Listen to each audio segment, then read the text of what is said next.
Hi everybody. Apologies for the delay. I was eating. It turns out I desperately needed lunch, and I was like, oh my goodness, I could either start class or and pass out from like not eating, or I can quickly make something. So uh that happens from time to time because I have very poor planning skills when it comes to timing and leaving my apartment. So I apologize for that. But we are here now, and we are going to finish Unit 12 and start Unit 13, and then talk a little bit about the lab. Because we didn't really talk about the lab at all yesterday, although you do more or less know how to solve the lab. It's just you might appreciate the extra information from Unit 13 that tells you the technique on how to calculate formulas.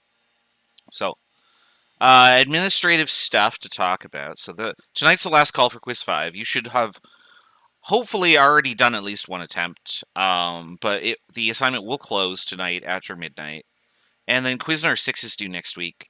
When we finish Unit 12, there will be a quiz number 7, and it will likely be due a week from today. So whatever that ends up being. So Thursday, I'll probably put it on Friday, to be honest.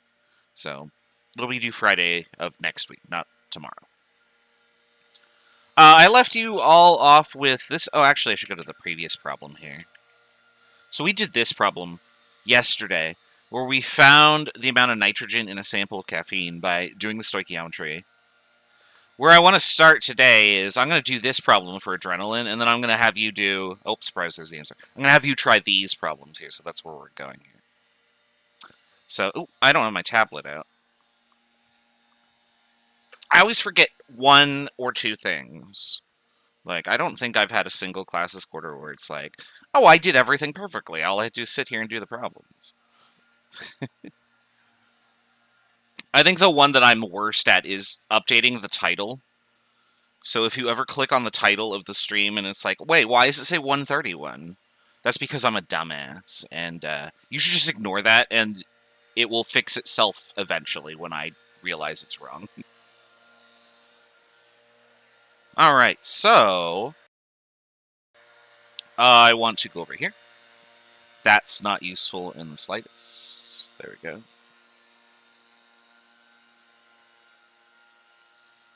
And I don't know if you can hear the leaf blower out there, because apparently evergreens in January, February need to be leaf blown off of the sidewalk. I don't know. We live in a society, I guess.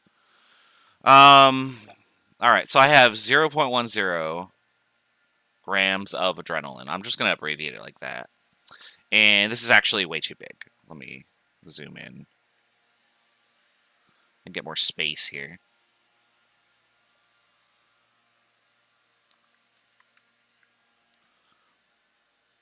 There we go. I don't know what happened there.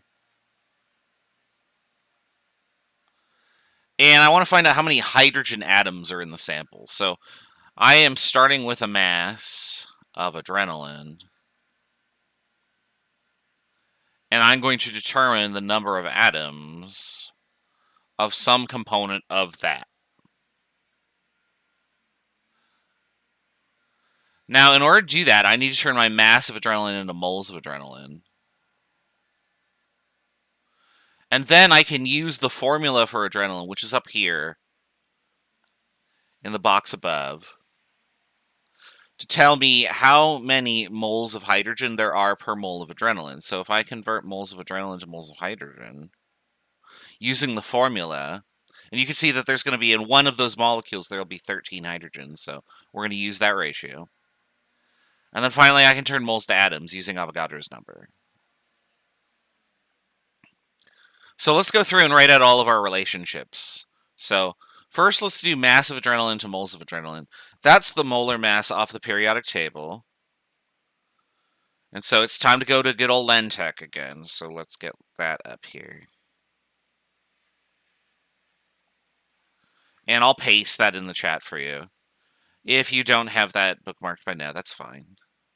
And then I got to type in adrenaline. So C9 H13N O3. And I got 183.20. So in 1 mole of adrenaline, there are 183.20 grams of adrenaline.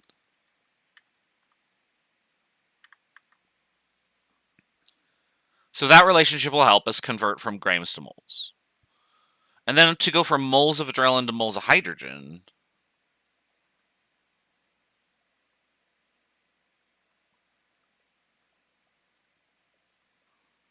according to the formula, if I have one of these adrenaline molecules, how many hydrogens are in there? You can tell by the subscripts that there are 13.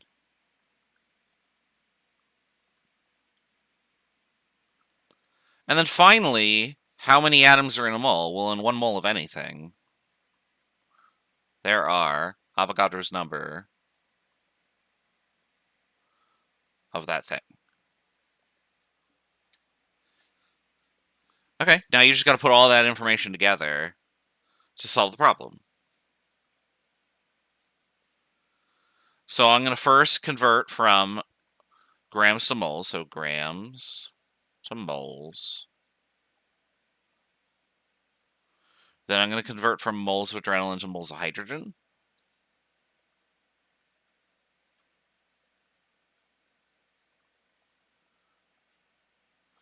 And then from moles to atoms.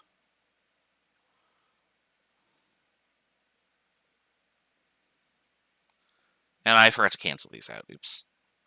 There you go.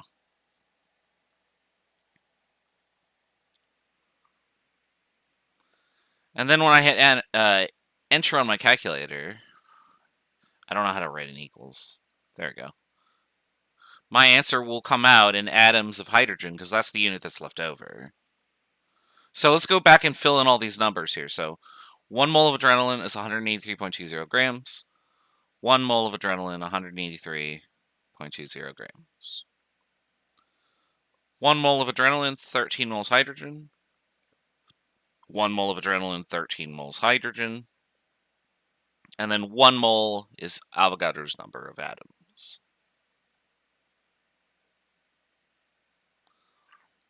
Okay, now we can punch it all in the calculator. What do we get?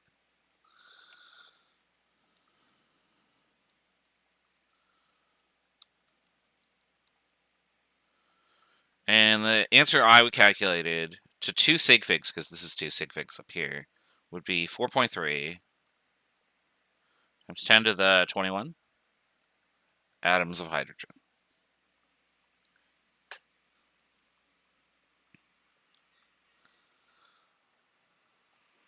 All right, so that's just a review of what we spent yesterday doing. So you should be able to do that process and turn things from grams into moles, into particles.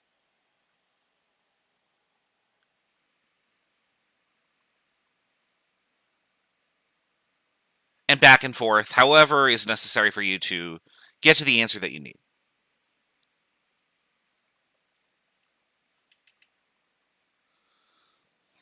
All right, so what I'm going to do for the next problem, I'm going to give you a sample of iron 2 iodide. And I'm going to ask you just a whole bunch of different things about it. So these problems all use this starting value right here, 0.522. And what I want you to do is tell me in that quantity of FeI2, how many particles are there? How many moles of iodine are there? How many grams of iron and how many particles of iodine are there? Now, once you've started the problem, you're going to notice that you're going to be doing part of the calculation over and over and over again. Just keep that part and then do the calculation from there. So, like, if you are always doing the first step the same, just get that number and then start with that number. That'll save you some time. I'm going to give you about 7 or 8 minutes to do this because it takes a while. But chat with me in the chat if you have a question that I can answer. Or once you get an answer, post it in the chat so I know that people are making progress. Okay? I'll see you in a bit.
How are we doing? Anybody have any questions?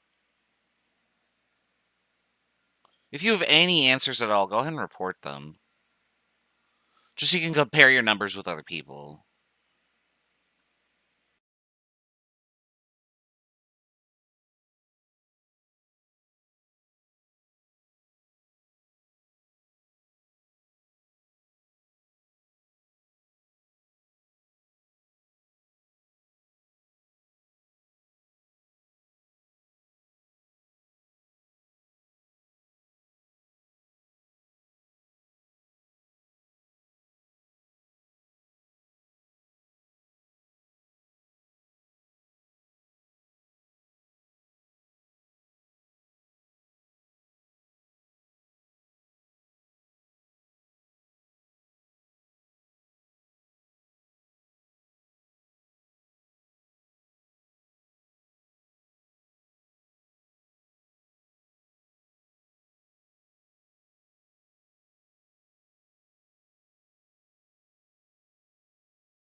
All right, 2 more minutes and we'll go over the answers to these problems.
All right, let's do this.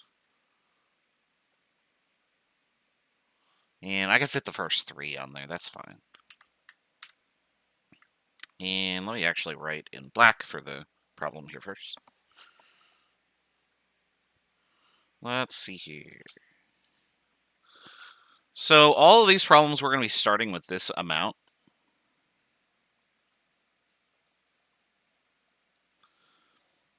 And then depending on what problem we're doing, we're going to go to a different goal. So I'm going to start by writing over here that we have a mass of FeI2. And for the first problem, I want to get particles of FeI2. And I'm actually going to put that over here.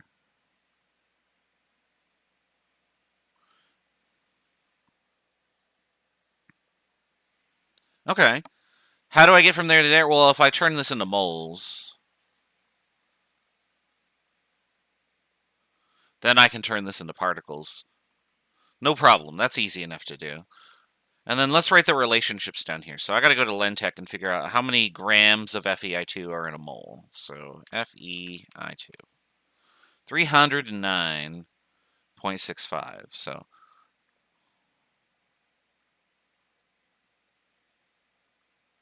there are that many grams in 1 mole of FeI2. Because iodine is just so heavy. Okay. And then for the number of particles in a mole, well, that's just 1 mole of anything is Avogadro's number. That should be a 3. 23 particles FeI2. So that'll get us to the solution. So let's do that. So this, we're going to go grams FeI2, moles FeI2. So that those cancel out. And then we'll do moles to particles.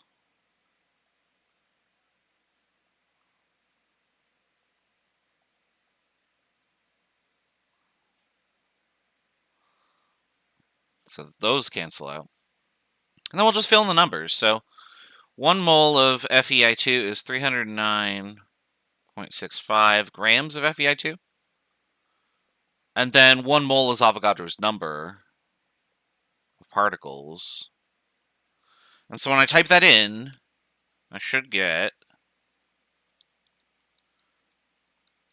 whatever it is I get. I'm still typing. Oops, that's the wrong number. There we go. I got 1.02 times 10 to the 21.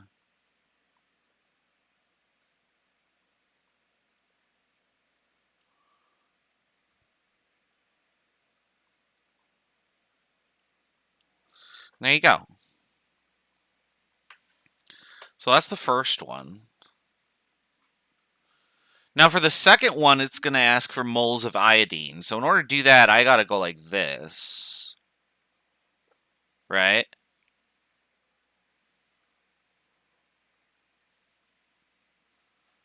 Which means that this first part is the same here, so I'm just going to copy and paste it here. So we're going to go like this.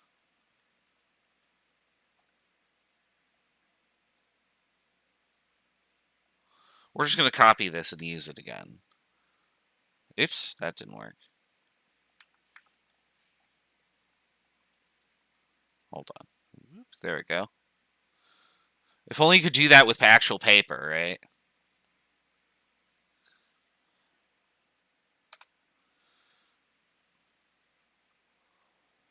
And so now I can then say, okay, well, the relationship between moles of FeI2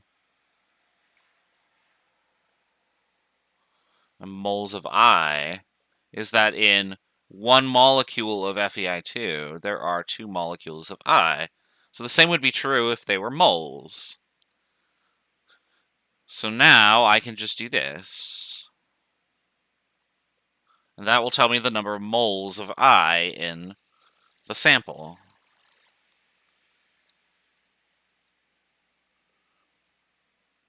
And I got 0.00337.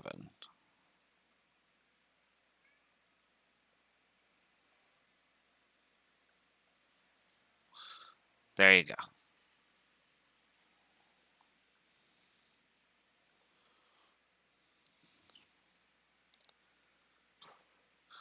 For the third problem, I want grams of iron. So instead of moles of I right here, I would need to go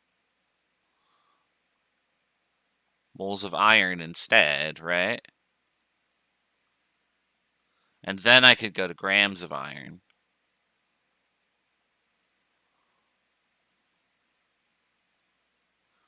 And by now, I think that you know how to do the relationships here. So let's get the selector tool out of here again and go do.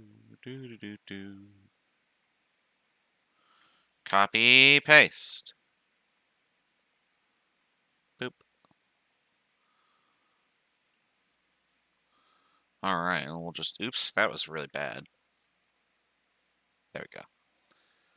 So we'll go to moles of iron. There's only one in the formula. I'm going to stop writing them up here because it's just going to get messy. And we'll go moles of iron to grams of iron. And in 1 mole of iron, according to the periodic table, there are 55.845 grams of iron. So the mass of iron in the sample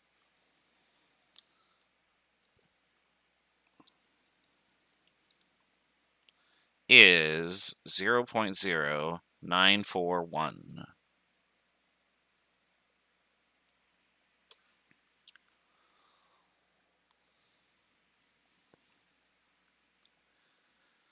Grams of iron. And those are the answers that people are getting, so that's good. That means I'm doing them correctly. Also means you're doing them correctly. All right, so I should just be able to go paste and get another one of these. Because we're doing the same thing over and over. All right, so boop. For this one, I want particles of I, so that means I need moles of I, which is still this, because that's from up here before. And then for every mole of iodine I have some number of atoms, or particles, I guess I could have written. And that number is Avogadro's number. So how many particles of iodine are in the sample? Times 2 times Avogadro. Over 309.65. I got 2.03 times 10 to the 21.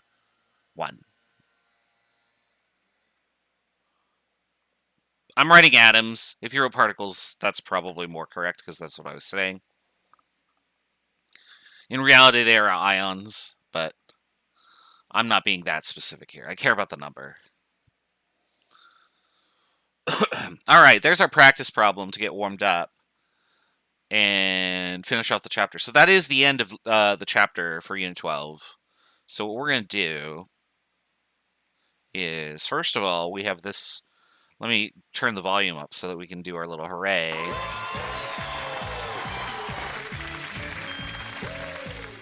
Hooray.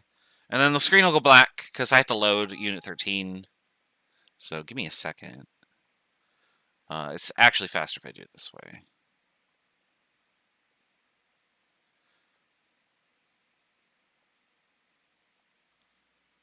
There we go. And this is the part where we talk about the lab.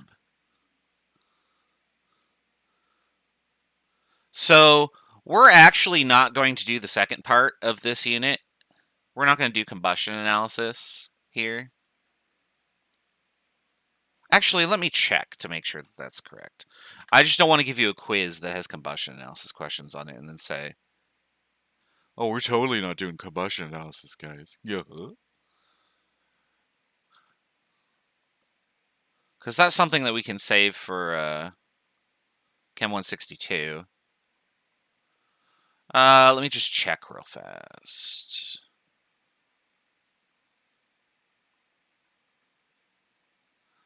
Yeah, I don't actually see it in there. Okay, cool. All right, so we don't actually do combustion analysis in this class. We used to. I had it in there, and then other instructors were like, yeah, I just don't do it because there's not enough time. So it's like, yeah, I mean, we could talk about combustion. Combustion is just anything reacting with oxygen. We're actually going to talk about that in chapter 14 when we start balancing equations. So we're only going to do the empirical and molecular formula stuff today. And then we'll just talk about the lab because there's no reason to start unit 14 today.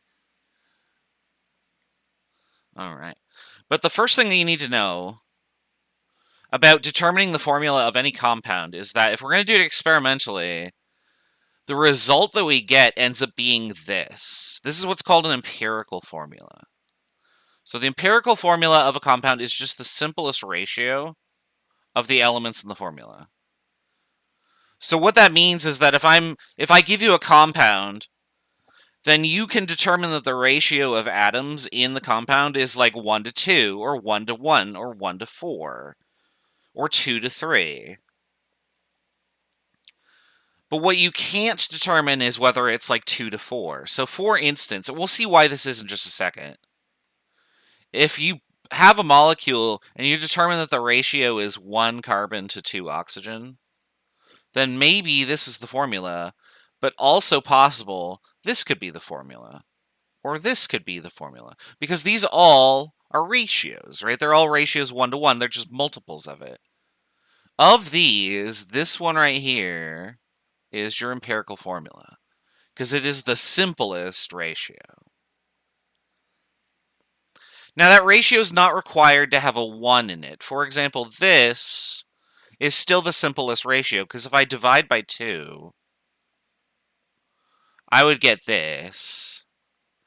And you can't do that, right? You can't have half of an atom. If you had half of an oxygen atom, we know what would happen. It would actually be beryllium, right? Because you'd have half the protons. So that doesn't make any sense to do that. So if you get whole numbers that do not have a common factor in them, then that is the simplest ratio. So let's just look at some examples of formulas and we'll discuss, hey, is it empirical or not? So there they are below. So I want you to tell me which ones are empirical formulas and which ones are not.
Oops, I didn't actually hit mute. I'm just sitting here typing into my phone.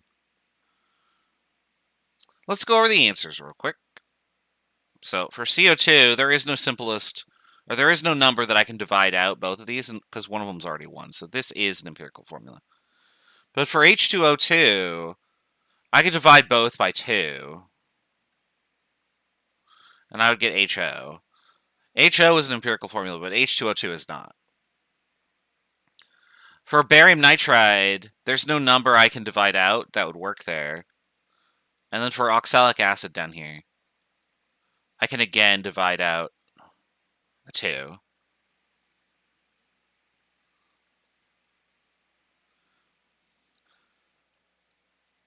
So identifying empirical formulas is pretty trivial when you are given whole numbers.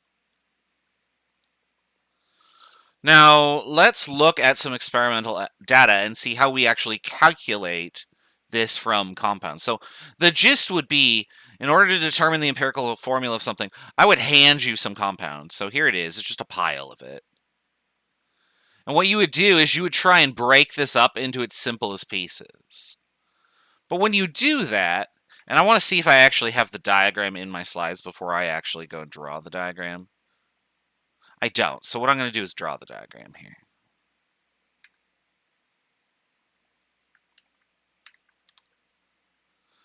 Oops, hold on. Sorry, I'm over here trying to delete everything. And it's not working because I'm not on the right layer. So I want to merge. Let's see here. Oh, delete layers. That works. Boop. There we go. Boop.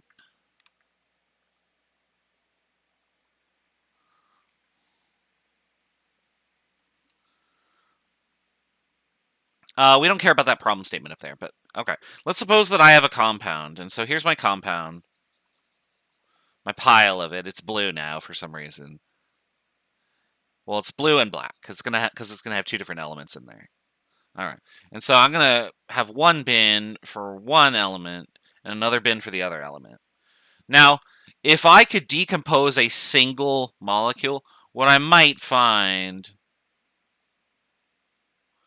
is that this is the result. So the ratio of black to blue would be 2 to 1. But in reality, you can't just decompose one molecule, right? Because molecules are so small and we don't have tools that are that tiny to work with individual molecules, what we have to do is we have to decompose a bunch of stuff. And so what we might end up finding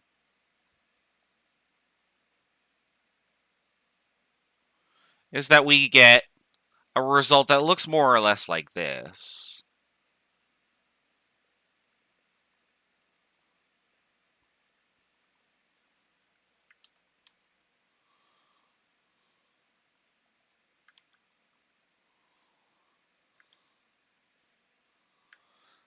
So I decompose a bunch of things, and I just get that as my result for that side.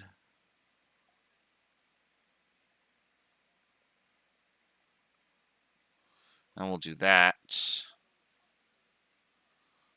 And then I'll do the same thing over here.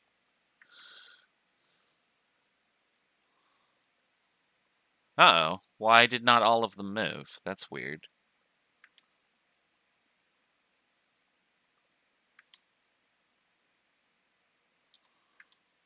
Oh, well. Actually, this will work out okay. Ah! That's not what I want. Because I'll just paste another one. Oh, goodness. Come on, Photoshop. There we go. Okay.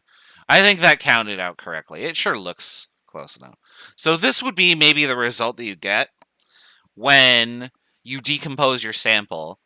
And maybe each of those dots represents 1,000,000 molecules or something, or 1,000,000 atoms or something like that. But what you can see here is that the ratio of these, if you counted these up or weighed them or something like that, you could observe that the ratio is that. And so that would be your empirical formula. Now, obviously, when I drew the molecule before, I said maybe the molecule was this.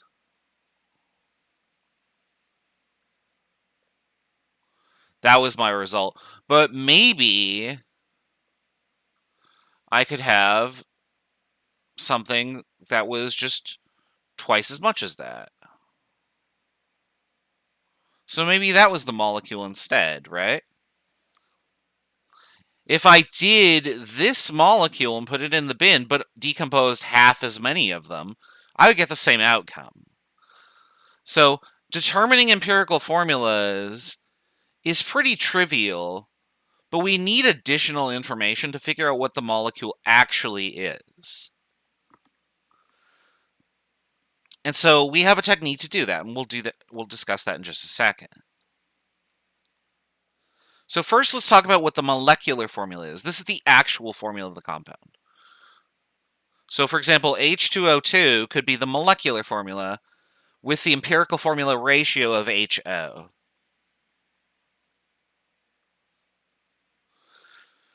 The way to get the empirical formula into the molecular formula is we're going to multiply by a number, and that multiplier we're going to just call N.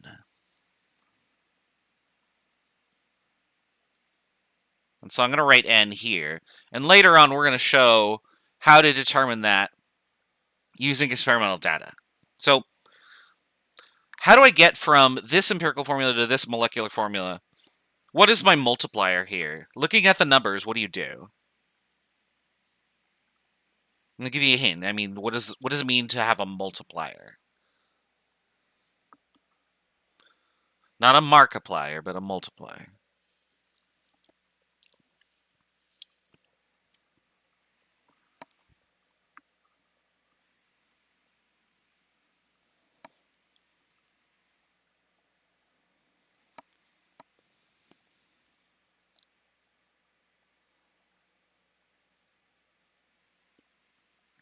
Yeah, they're all sixes, right? So if I times this 1 by 6, I get that. If times 2, I get that. And then there you go. So the multiplier here would be 6.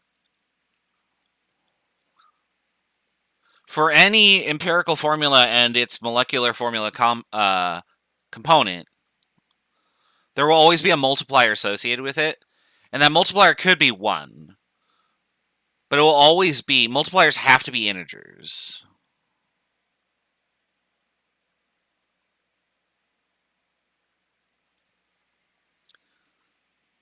So they have to be whole numbers, and obviously they can't be negative. So you can't have a negative subscript. That would not be possible. All right, so when we get back from the break, because we're about ready for the break, so we're gonna take the break now before I get knee deep in how we do these calculations, because this is the whole point of Unit 13 right here. When we get back, we will show how to determine the empirical formula for anything given a mass percentage, given weights, given a molecular formula, or not a molecular formula, like just, well, yeah, okay, given a molecular formula. We're going to do that one too. Oops, that's not break time. There's break time. Let's get the timer up, and we'll put more Crypto the Nectar Dancer on here. I mean, it's Cadence of Hyrule, but... All right, see you in a bit.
All right. Let's turn this down a little bit. And then we will continue over here. All right, so how do we do an empirical formula? How do we calculate an empirical formula? The first thing that we need to do is we need to figure out how much of each element we have in the formula. Now, typically figuring out the mass of each element is not super easy to do, but we do have options depending on what the compounds are that we're looking at. So, for instance, if I have a sample of, say, like copper and chlorine and water in there, I could boil off the water to get rid of that, and then I could reduce the copper using something like aluminum wire. And you're actually going to do that one in 161. I think for the lab tomorrow, we're going to do copper sulfate, but I also have other things that are mixed in there. Not the lab tomorrow, I'm sorry, the lab worksheet for this week.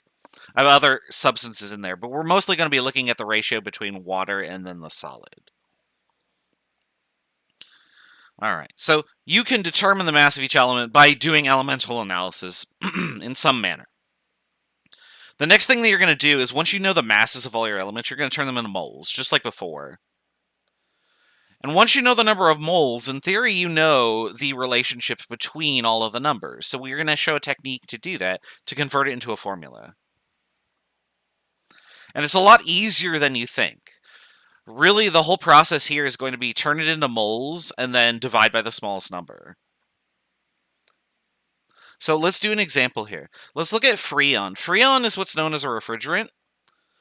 What that means is that if you put Freon into a container and you heat it, it will evaporate. And then you could move that evaporated Freon to like a different side of the container and then let it condense. And when it does that, it will cool back down. Now, the way that a refrigerator works on this principle is, okay, here's my container. So I'll have like a tube and then another tube. And on this side, this will be the fridge. And so what happens is the heat goes into the Freon and it evaporates. Because to evaporate anything, you need to just put heat in it, right? So the Freon absorbs the heat from the refrigerated side. Then it gets pumped outside, and now the Freon condenses. It turns back into a liquid. Well, in order to do that, it has to give up the heat that it got. So the heat is released over here. So it's in this manner that a refrigerator works. You can just pass heat from the inside to a substance, then move the substance, which is why you hear the compressor, because it's moving shit around. And then when that liquid condenses back into a liquid again, when that gas condenses back into a liquid, it becomes cold, and the heat is released outside. So this is why if you feel the back of your refrigerator, it feels really, really, really, really hot, because this is how the heat is being moved. Not that people play around behind the refrigerator, I guess, very often. I mean, there are better places to hide, right? This is also why if you do something like this... Okay, that was a little extreme, but if you open the fridge thinking, oh, I'll just cool everything, it doesn't work that way. You'll just gradually heat up your room and then ruin everything in the fridge. So that's how refrigerators work, just in case you were curious. And one of the compounds that used to be used for this was Freon. It's not used anymore because it's what is known as an ozone depleter. And a long time ago, we had an air crisis where the ozone layer was being destroyed by compounds like Freon. And that would have pretty much meant that the entire world would have been in severe danger. So as a world, we got together and just banned the use of Freon. So if you think environmentalism is a waste of time because there's no way we can all get together to do it, we have proof that we can get to do it. It's the Clean Air Act and stuff like that. So let's figure out what Freon 12's formula actually is based on this information. So let's go over here.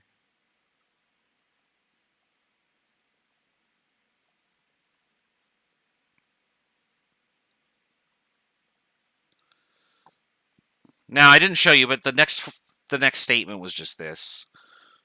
What's the empirical formula? So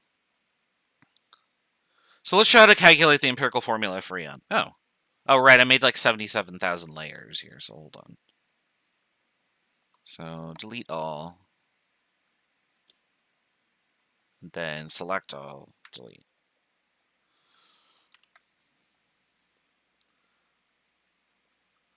All right, so I have these percentages of my sample. Oops, not grams, sorry.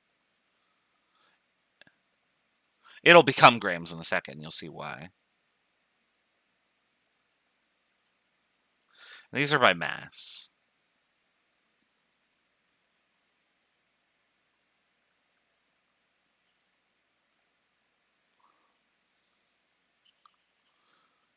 There you go. Okay. If I have mass percent, remember that a percent mass is just how many of something out of the total, right? Well, what if I said that my total of mass of Freon was just this, 100.000 grams? Well, if that was true, then having something that was 9.933% of that 100 would just mean that this becomes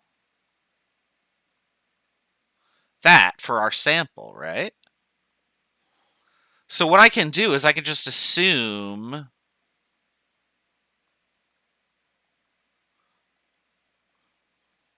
that I have a 100-gram sample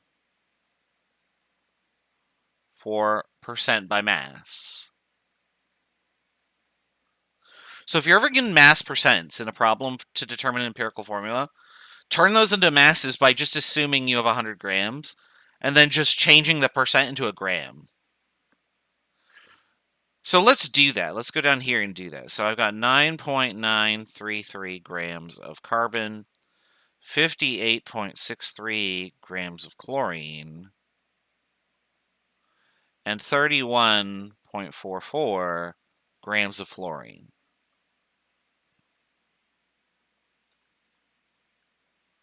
So there we go. That was step one. Determine the masses. We've done that. Step two is turn everything into moles. So turning everything into moles is very straightforward. We did that all last unit, right? So we'll turn grams into moles. And this is just carbon. So in 1 mole of carbon, cross out my units real quick, there are 12.011 grams according to the periodic table. So that's really easy. We'll just do the math real quick. 9.933. Oops, my calculator turned off. 12.011. And I get this many. Oops, I didn't decimal. 8270, yeah. That's how many moles of carbon I get.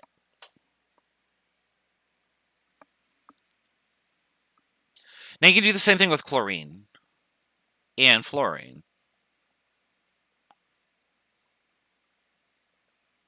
So in 1 mole of chlorine, there are, is it 35.453? Yeah.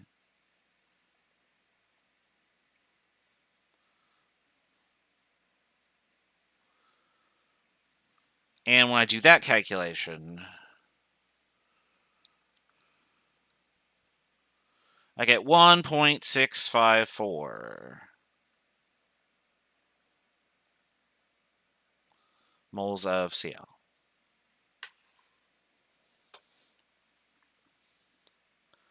And then we'll do the same thing for fluorine. And so 1 mole of fluorine is 18.9978. Yeah.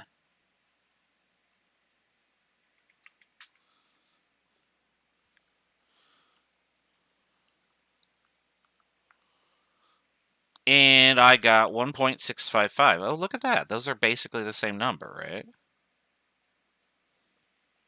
That's interesting. I wonder if that means anything. Totally means something.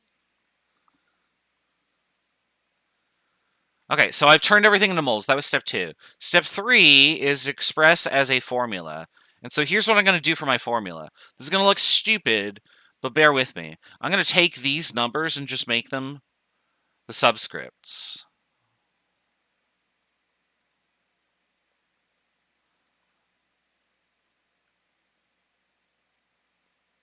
And if you're looking at me and going, those aren't numbers you can use for subscripts, you're totally right. That's because this isn't really a formula. We're going to call this a pseudo formula.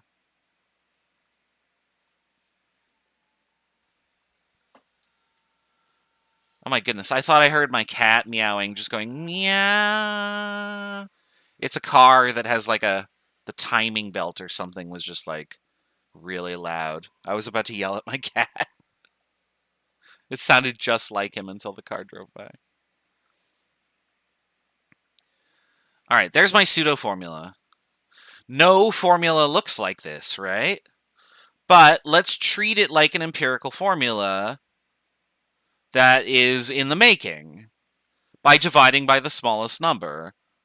When I do that, so the smallest number is this right here, 0.8270. I'm going to divide each of these by that number.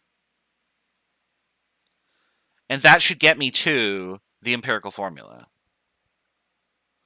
Because if I had something like this, I just divide them both by 2 to get to the empirical formula, right? Well, who says I can't use a decimal? I can use any number I want, yeah?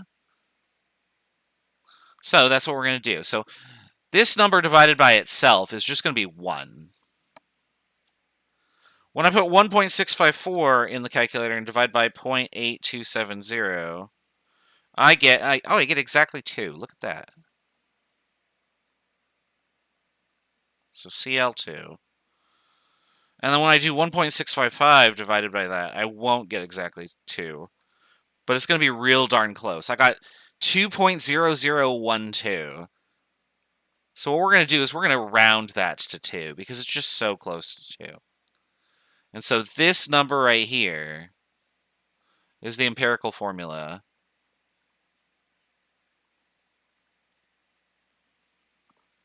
of Freon.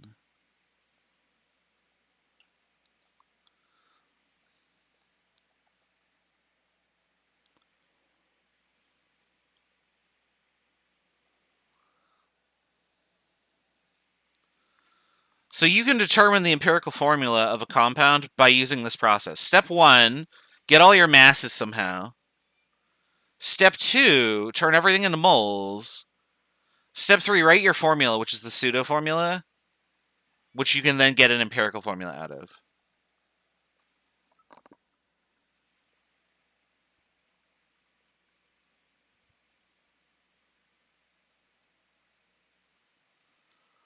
All right, and so that's what I'm doing here. So you can look through those slides on your own if you'd like to see how I did that process. So now I want you to do it. I want you to follow those steps for you doing... I don't know what this is. I think this is Wellbutrin, I want to say. I'm going to look this up. But what I want you to do is I want you to do the exact same process. Turn all of these things into masses, turn them all into moles, and then figure out the formula based on the moles. Divide by the smallest number. And so you have 5 things to do this for, so it's going to take you a second. But once you get going, it's not difficult to do. So I'll give you a few minutes to do this, 5 or 6 or so, and then we'll go over the answers together. But I'm going to go look up and see what this is.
Once you have the formula, type it in the chat.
All right, please finish up the problem you're working on, and we'll go over the answers in a second.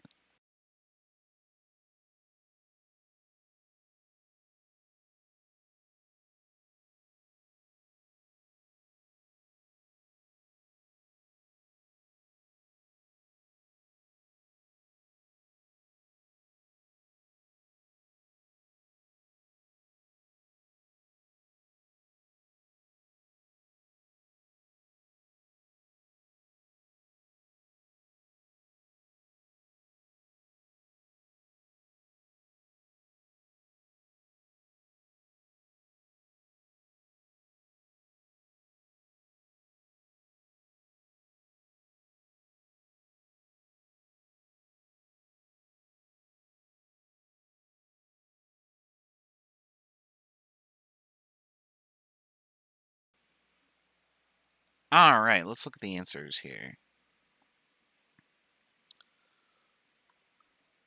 So same process as we just did.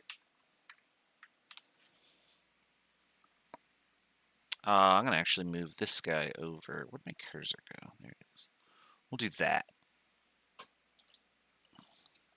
right, so I'm going to turn all these masses into, or I'm sorry, I'm going to turn these percentages into masses. So, oops.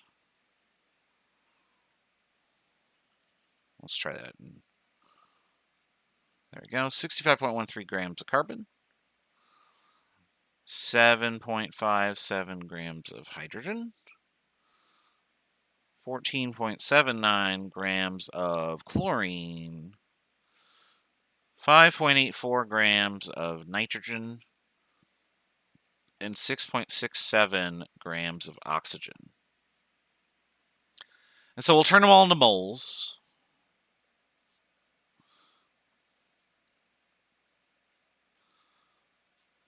So in 1 mole of carbon, there's 12.011 grams. So how many moles of carbon do we have here? A whole bunch of them. I mean, I did give you 100 grams of Wellbutrin.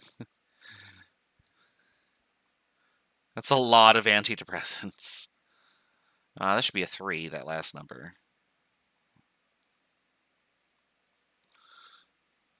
We'll do the same thing for hydrogen. Grams of hydrogen, moles of hydrogen. 1 mole of hydrogen is 1.008 grams. And I get 7.510. Oh, 7.51, actually.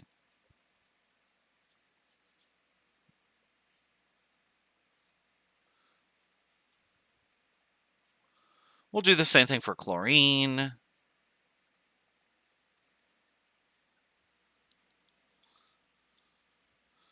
I can't type in the calculator.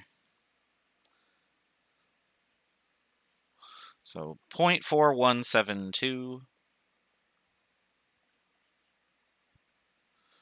And then we'll do nitrogen.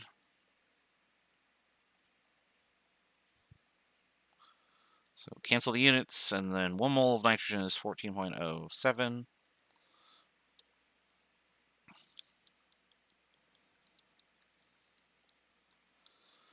.4169.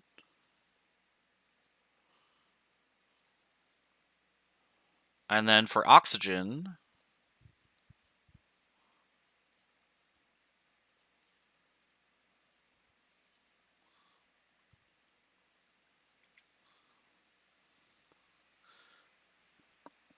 we get 0.4169.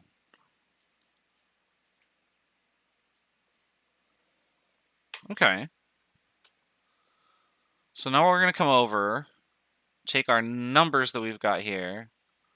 We'll make our formula. So we've got C 5.423, H 7.51, Cl 0.4172, N 0.4169, O 0.4169. I'm going to divide by the smallest number. That's 0.4169.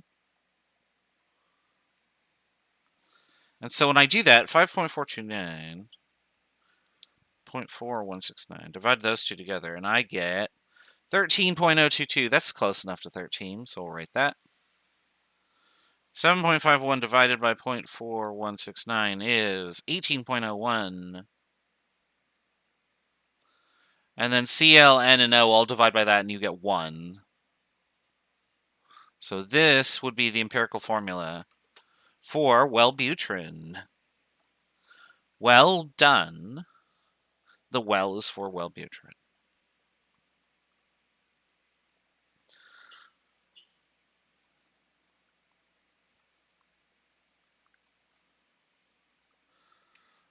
All right, well, that's all well and good now. So how does all this tie into the lab? So let's call up the lab worksheet here and talk about that. Because what you're going to be doing in this lab assignment is basically this process.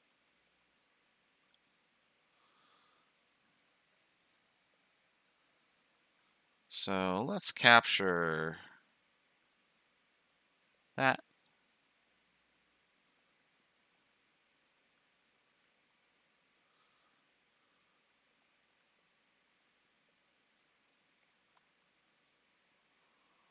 All right, we'll just cover most of this for now.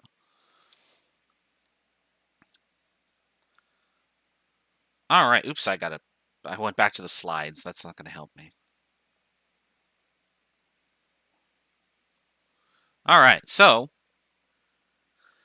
when we do empirical formulas, the basic steps are just find masses, turn those into moles, figure out the formula. For a hydrate, what you're going to do, and you know what, actually, let me go to this page. We'll get rid of this.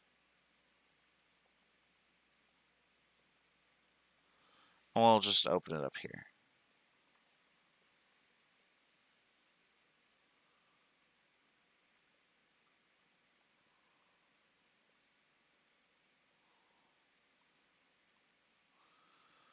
Oh my goodness, these little buttons that I have to push to drag these are so tiny. So I'm going to put this over here. I'm going to cover up the chat for a little bit so that I still have some space to work with on here. So for the formulas that we were working with, we had, I don't know, for formula like say X, Y, Z or whatever.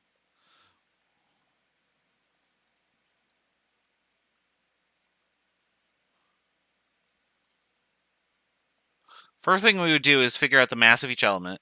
Then we turn it into moles, and then we get a formula. For this assignment, what you are going to be given is you're going to be given a compound, X, where X is some formula. And that X will have an associated hydrate with it.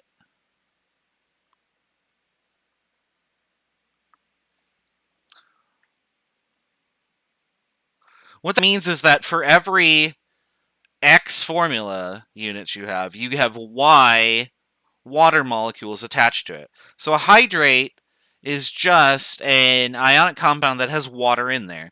So, for example, you might have the hydrate AlCl3 dot 5H2O. And so what that would mean is that for every one AlCl3 you have, you'll have 5 water. Okay? Your job is to figure out the ratio of X to Y for this lab. And that's very straightforward because you're going to follow the same rules. You're going to find the mass of each element, except we're not dealing with elements anymore. So we're going to deal with the mass of each compound. Because all you need are these numbers, right? So if I know the moles of this thing, and I know the moles of this thing, I could figure out the ratio. So once you know the mass of each compound, you're going to then figure out how many moles of each compound you have. So those two things over there. And then from that, make the formula. And that's the lab. That's the entire lab. So let's look through this and show how you're going to get that information here. So the general principle is that a sample of a hydrate is going to be put in this jar. This is called a crucible. A crucible is just a ceramic little bin that when you heat it, the ceramic resists the heat, and thus you can... Oh, excuse me. Crucibles make me really tired, I guess. I don't know. When you heat the crucible with the hydrate in it, you heat it to such a high temperature that the water that's inside boils. And so even though water is part of the compound, you can dissociate it.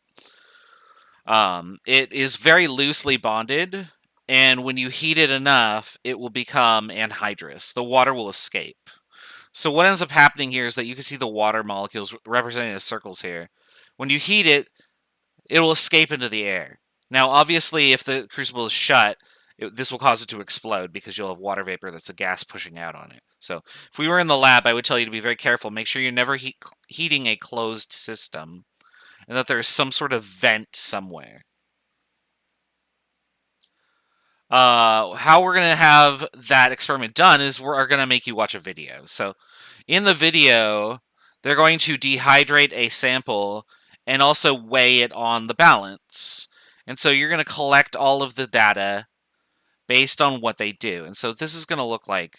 So here's a sample data table for that. But here's what your data table is going to look like. So you're going to write down the numbers based on this video of what they're doing. So they're using this compound right here, copper sulfate XH2O. And you got to figure out what X is here. So what is the mass of the container empty? What is the mass of the container when you put the hydrated sample in? What's the mass of just the sample based on that information? What's the mass of it after the heating is done and the water is gone?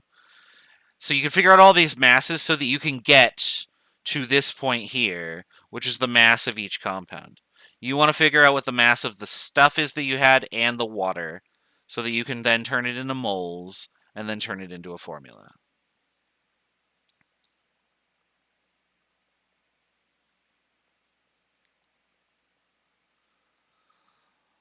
Now, to do that, when you have data available, you have to use a little bit of logic here. So if I know what the mass of the crucible is, the crucible being the container with my sample in it, and I know what the crucible's mass is, I could just subtract number 2 here from number 1 to get the mass of the sample, right? So I just subtract these two numbers. So do that in that box right there, in box number 3. Make sure you are following the rules of sig figs. You're doing a subtraction, so don't start adding zeros in. Down here, the mass of the anhydrous compound, you could compare that to one of these other numbers. I'm going to let you try and logic it out to get that number. And then to figure out the mass of the water that was lost, you can compare two of those numbers again. These numbers up here, 1 through 6, before this solid line, these all depend on each other. So to fill in number 3, 5, and 6, you had to use 1, 2, and 4, and maybe other numbers that you've solved for in some capacity. So draw out pictures if you have to of what's what, and then do the subtraction and then get the answer. And then down here for 7 through 12, you're going to use the results from 1 through 6 to do the conversion. So percent by mass. You know how to do percent by mass. That's mass of water divided by mass of the entire thing. So you could figure out the percent mass of water in the hydrate. How many moles of anhydrous compound are there? Well, if you know what the formula of the anhydrous compound is, for this example, it would be this. And you know its mass because that's right here in this box. You could then turn that into moles. If you know the mass of water lost, you know how many moles of water were lost, and then you can do the empirical formula between them.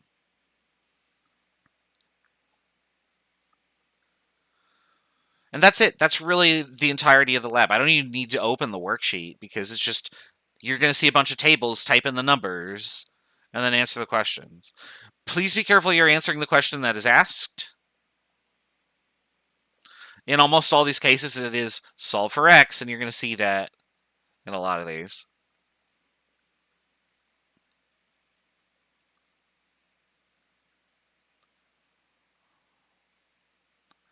All right. So, with that understood, let's do another problem for an empirical formula, just as practice here. And then we'll call it a day. Oops, I got to get rid of that. There.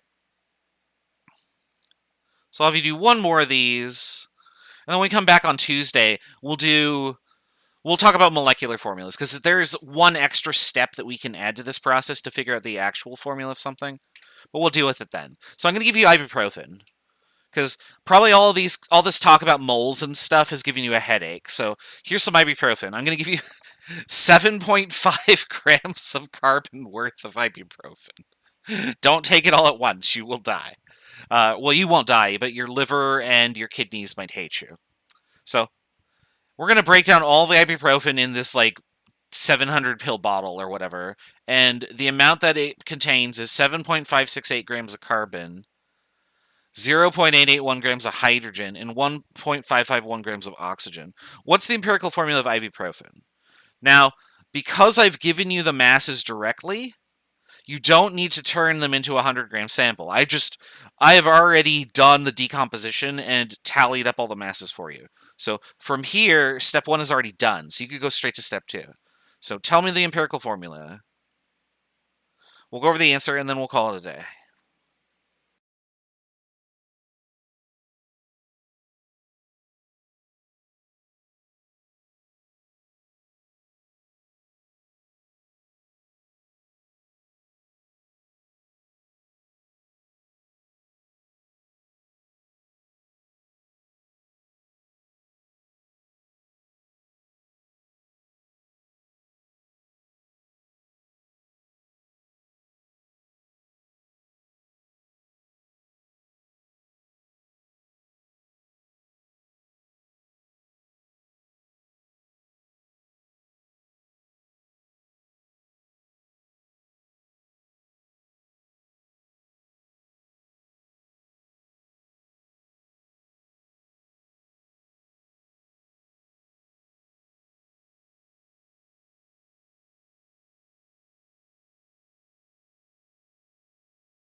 All right. We'll go over the answer in about 1 more minute. After Maya says her thing. Maya, come back.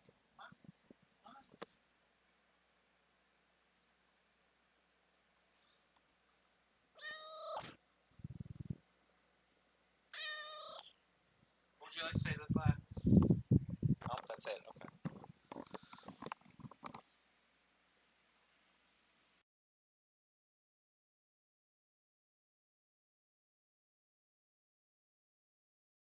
To her, and she ran away, expecting that I was gonna like squirt bottle her for interrupting the class.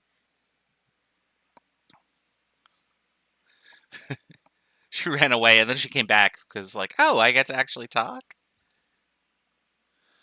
Where's my pen? There's my pen. Okay, so let's turn all of these into moles. We could just do that on this screen here.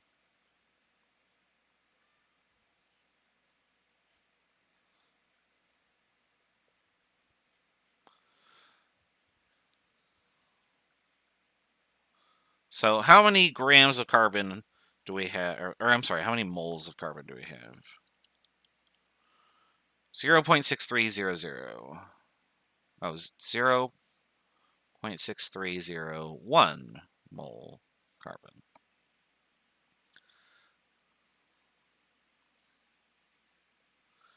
So if you're taking 161 next quarter, which I'm teaching all the 161s, the labs are done exactly the same. So it's lab worksheets with videos online because we don't have lab kits for any class other than 121.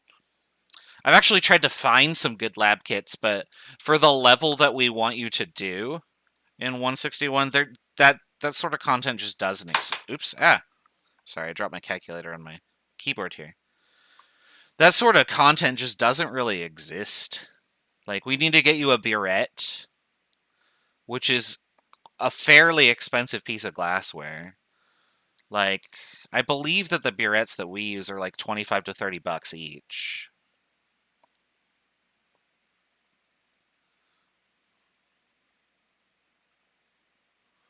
And then the chemicals that we use aren't exactly safe for to dump down the drain.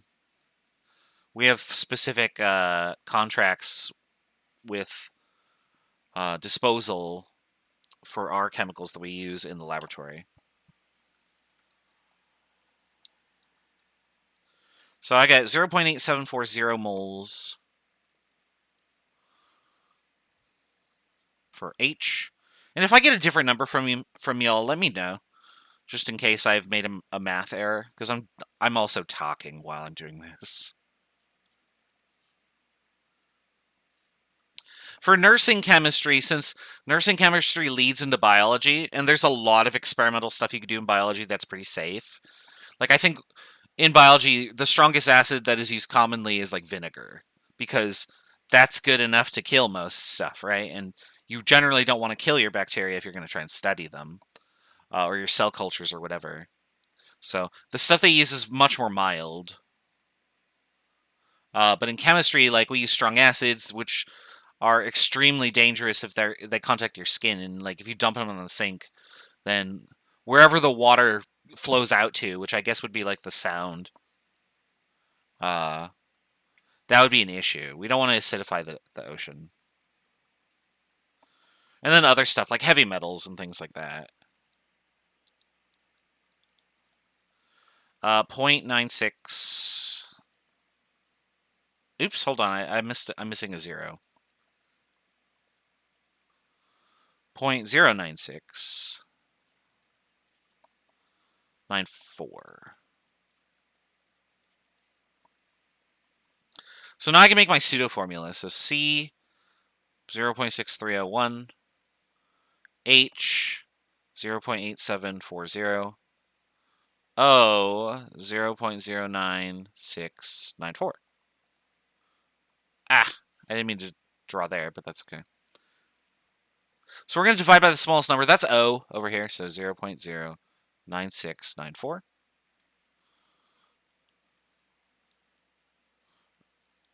I forgot my 0 again.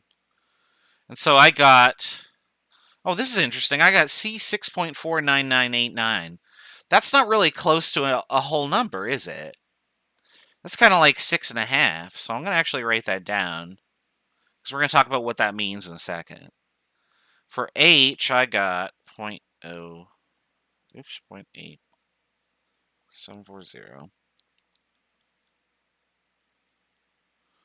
I got 9.015. That's really close to 9, so we can put that there. And then O. All right. Now we have an issue here, and that issue is this right here. Like, what the heck? We did everything correctly, but we landed on a decimal, and it wasn't really that close to something we could round. So what's the deal here? And the answer to that is, if you land on a fraction, what that means is that your simplest ratio, or your empirical ratio, does not have a 1 in it. Because, for example, I could get this as my calculation, right? But that can't exist. The actual ratio would be this after I've multiplied it by 2, right? And that's what's happened here. If you get a fraction that has a 0.5 in here, you need to multiply by some number to get rid of that fraction. So if you see 0.5, then you multiply by 2 to get rid of that. We'll see 6.5 times 2 is 13. And then you do this for all of the numbers too. So 6.5 times 2 would be 13. H9 times 2 would be 18. And then O1 times 2 would be O2.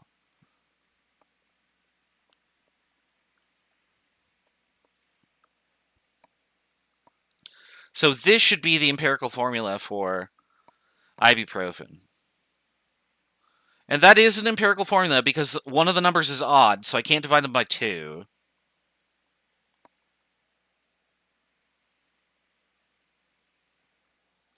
And this will sometimes happen, so let's go to the sample previewer real quick here.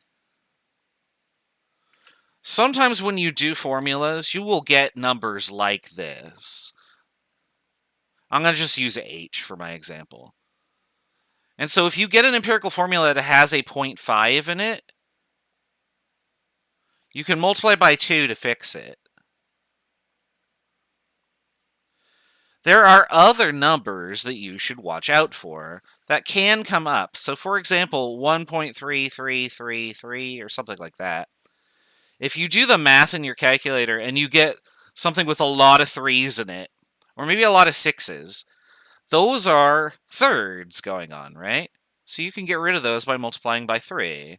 So this would be that as my result. And so you can do this with basically any fraction that you would encounter.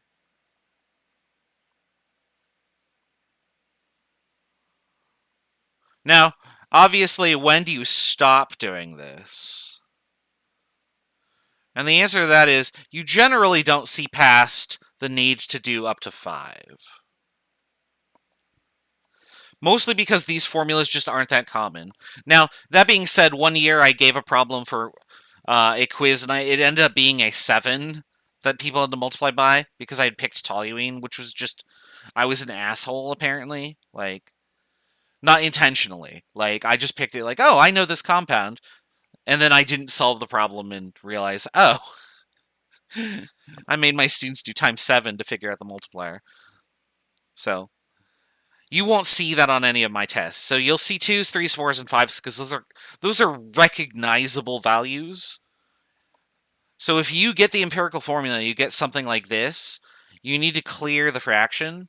That was the worst circle ever. Let's try that again. There we go. That's a little better. You need to clear the fraction by multiplying it away to get the empirical formula. And that is something that will come up from time to time. So just be aware of that. All right. If you have any questions, let me know in the chat. Drop a line in the Discord or send me an email. I will get to my email later tonight. I do have something coming up after this that will keep me busy for a little bit. But that is it for today's lecture. We're going to stop there. Remember that the quiz number 5, which I believe is Gosh, I don't remember. Is that naming? Might be ionic covalent. Whatever it is, whatever quiz number 5 is, it's due tonight. Please get that done. And then quiz number 6 is already posted. I'm going to go post quiz number 7 right now. So there's a lot of quizzes coming up. But you know what else is coming up soon? The end of the quarter. So we're almost there. Just 2 more weeks of this and you'll be done. So don't give up yet.